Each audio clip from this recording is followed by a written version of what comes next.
If you're not treating your company's brands as key assets and branding as a critical business strategy, you're missing opportunities and literally handing business to your competitors.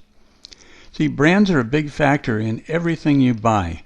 The clothes you wear, the kind of car you drive, even the breakfast cereal you eat. Branding is not just something that's a nice addition to your marketing if you have extra budget and time. Your brand is the core of all your marketing communications and literally a cornerstone of your business's value. Take a look at these three cars. With the brands obscured, they're hard to assess. We have little or no emotional reaction to them. But with the brands revealed, that changes. When we know what brands they are, we have definite feelings about them and definite preferences. This is why branding is so important. In short, it can add tremendous value. It opens doors. It makes buying decisions easier, so it shortens the sales cycle. A couple of data points for you.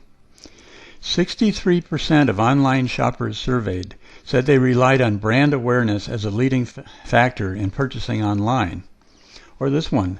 Sir Richard Branson, founder and head of the Virgin Empire, reported they were able to launch Virgin Bank with $500 million from external investors without putting up a penny and still keep a 50% stake, all because of the value of the Virgin brand. So what is a brand? Well, first, what a brand is not. It's not the brand name or the logo.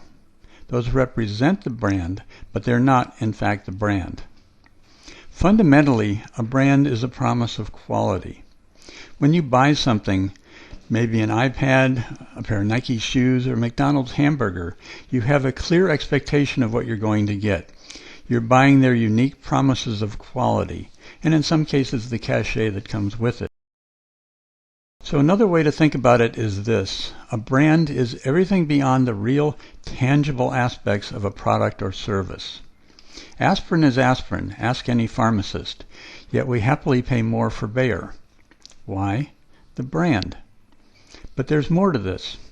If the customer's experience of the brand's products or services matches or exceeds their expectations, those set by the promises of quality, the brand image is enhanced. The brand name builds more cred. But if the customer's experience doesn't live up to the brand's promise, what happens? All that brand building the company has done at considerable expense goes out the window. So a brand is more than a promise. It also has to be a promise kept. In other words, a brand is a promise of quality wrapped in experience. A promise of quality wrapped in experience. This is why we don't trust advertising nearly as much as we do recommendations.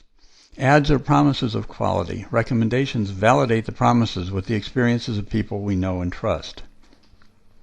Just hearing a familiar brand name or seeing the logo or the product evokes a clear impression in your mind.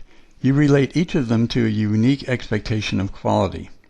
Whether that experience is positive or negative depends a lot on whether your experiences and those of others in your circle reinforce or contradict the brand's promises.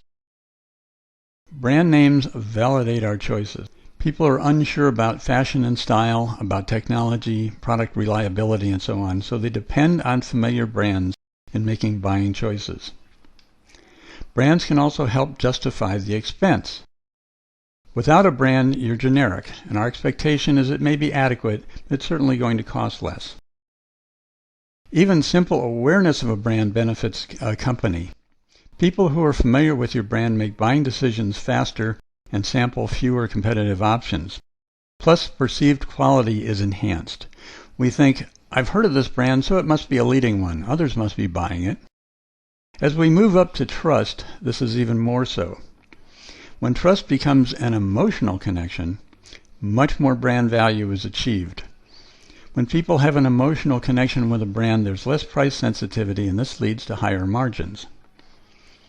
In addition, people happily pay a premium for designer labels, prestige names, and leading brands. Never forget, people make buying decisions emotionally and then justify them rationally. Now, if you just heard a little voice saying, I don't buy based on emotion, that's the rational voice talking. Logic makes people think. Emotion makes them act. It's not just consumer products that benefit from branding. It's just as important in the business-to-business world. If you're selling to businesses, it's still people who are making the buying decisions. The recognized brand is an easier, quicker sale. With a generic or less familiar brand, there are concerns about quality, safety, whatever the germane considerations are. With a known brand, we have fewer of those concerns, making for an easier sale. In addition, the number of inbound inquiries increases, requiring less lead generation. People are more likely to seek out familiar, trusted brands, leaving lesser brands to work harder for sales. As you can see, branding brings real benefits to the bottom line. Yet few businesses truly treat branding as a critical business strategy. You can tell the ones that do. They're the brands we know and like. One last thing. Remember, as a business strategy, branding is not a one-time item on the boardroom or marketing agenda. Brands are built over the long haul. It's a process, not an overnight event.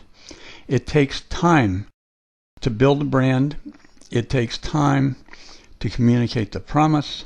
It takes time for people's experiences to validate the promise.